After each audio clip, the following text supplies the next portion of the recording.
गुप्त काशीचं महत्त्व म्हणजे महादेवांनी स्वतःला गुप्त केलेली ती पवित्र जागा. आता आम्ही पोहोचलो आहोत गुप्त काशीमध्ये.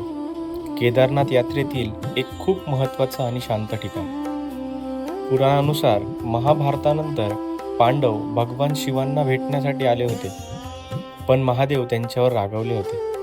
म्हणून त्यांनी स्वतःला इथे गुप्त केलं आणि म्हणून या जागेला नाव पडलं गुप्त काशी. इथलं काशी विश्वनाथ मंदिर खूप पवित्र मानलं जातं आणि खास गोष्ट म्हणजे गोमुखातून सतत वाहणारं पवित्र पाणी. इथे फक्त एक नाही तर काशी विश्वनाथ मंदिर, अर्धनारीश्वर मंदिर आणि मणिकर्णिका कुंड अशी 3 पवित्र मंदिरे आहेत. डोंगराच्या कुशीत बसलेली ही जागा खरंच मनाला वेगळीच शांतता देऊन जाते. हर हर महादेव.